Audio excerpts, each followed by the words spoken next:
Hello everyone, welcome to my channel. Friends, before going into the details of the war, don't forget to like the video, subscribe to my channel and turn on the notification bell. Please support by subscribing and turning on the notification bell. We are a strong community. General Staff reports that Ukrainian army killed 780 Russian troops, destroyed enemy 15 tanks in past day. Russia has lost about 77,950 of its troops, including 780 in the past 24 hours, the Ukrainian military's General Staff said in its morning report on Facebook on November 9.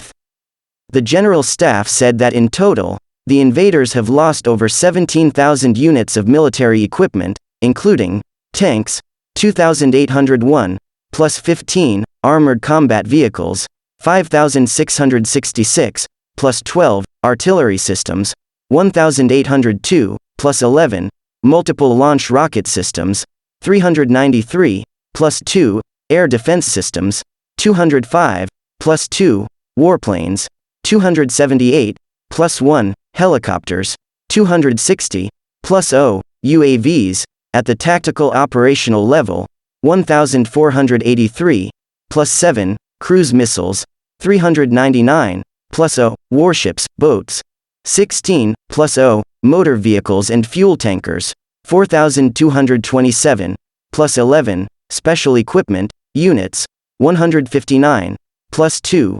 Russia attacked Ukraine on February 24. November 4 is the 259th day of the full-scale invasion. The Russian invasion forces initially tried to attack from the north, east and south, attacking civilian areas with artillery and aircraft. Russia continues to strike civilian objects across Ukraine. The Kremlin has changed the goals of the war several times already. Read also. Russian military failures will force Putin to change war goals, says U.S. intelligence. Only one oblast center, Kherson, has been occupied by the invaders, along with parts of Zaporizhia, Kherson, Luhansk, Donetsk, Mykolaiv and Kharkiv oblasts. The Ukrainian army is continuing its counter-offensive in the east and south of Ukraine, hitting Russian ammunition depots and personnel. Almost all of Kharkiv Oblast has been liberated. Read also. Ukrainian army destroys range of enemy military equipment, ammo depot in past day. On September 21, Russian dictator Vladimir Putin declared a partial mobilization in Russia, prompting hundreds of thousands of young Russian men to flee the country.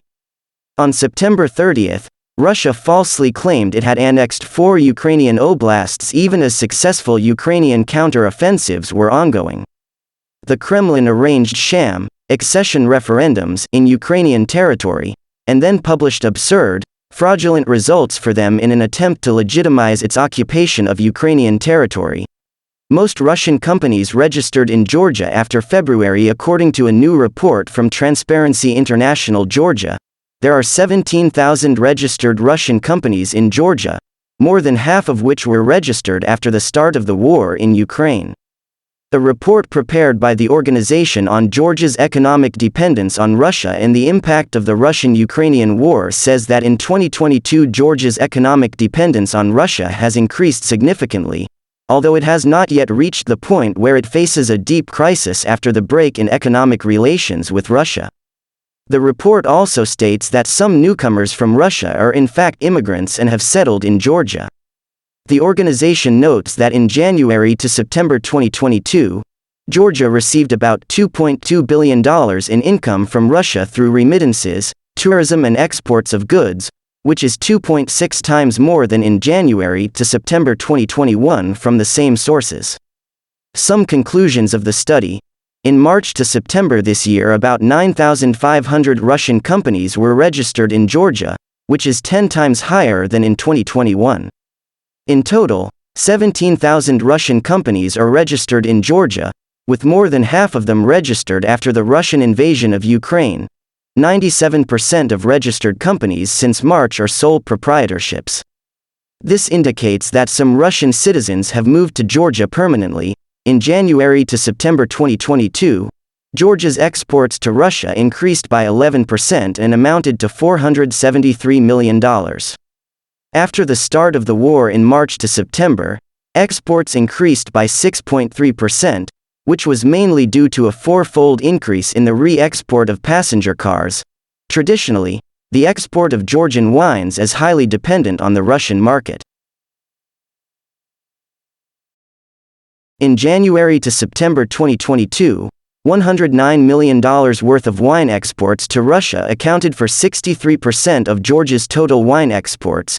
In January to September 2022, imports from Russia increased by 73% and amounted to $1.2 billion. The share of imports from Russia in Georgia's total imports amounted to 13.1%, the highest figure in the last 16 years. After the start of the war, imports of fuel from Russia increased the most, by 350%, $329 million. The share of Russian fuel in imports was 44%. Imports of coal and coke increased 3 times and amounted to $57 million. Despite a nearly four-fold increase in electricity imports from Russia, Russian electricity accounts for only 3% of Georgia's domestic consumption. Imports of natural gas from Russia decreased by 32%. The share of Russian gas in Georgia's domestic consumption is up to 7%. Georgia's dependence on Russian wheat and flour is still high. In January to September 2022, the share of Russian wheat and wheat flour in Georgia's total wheat and wheat flour imports amounted to 96%. 78% of the wheat flour consumed in Georgia comes from Russia. In 2022, the growth rate of the arrival of visitors from Russia accelerated significantly, and 780,000 visitors arrived in Georgia in January to September. Compared to January to September 2019, the number of visitors from Russia is still 35% less. However, in August-September, taken separately, this year there were 6% more visitors from Russia than in August-September 2019. In January to September 2022, the share of Russian visitors in the total number of those who visited Georgia was 20%, which is 2 times higher than in 2021. Visitor statistics have been available since 2011, which show that the share of Russian citizens among visitors has never before reached 20%. Some of the visitors from Russia are actually immigrants and settled in Georgia long ago. This is demonstrated by both the registration of companies and the statistics of bilateral crossing of the Georgian-Russian border, entry-exit, and the opening of 10,000 accounts in Georgian banks by Russian citizens.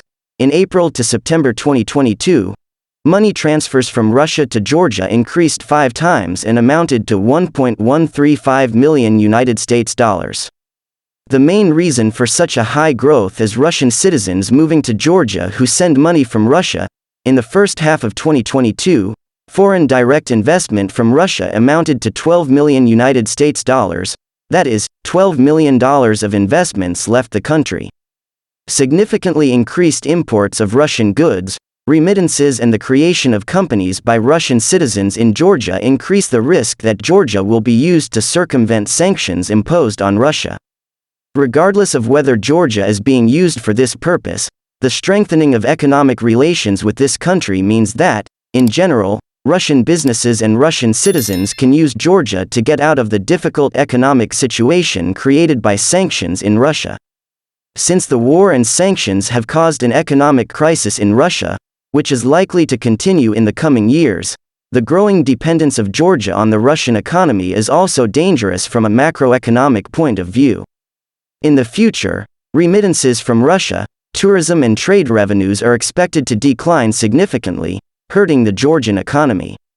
The study provides recommendations that, in the opinion of the organization, will reduce economic dependence on Russia. For example, in order to reduce trade with Russia, the Georgian government should quickly begin work on signing free trade agreements with all strategic partners with whom there is no such agreement yet. While the real positive impact of such agreements is long-term, based on the current situation, Georgia may be more active in asking its strategic partners to speed up the free trade agreement, reads the report. Thanks for watching. Don't forget to like the video and subscribe to my channel. See you in the next video.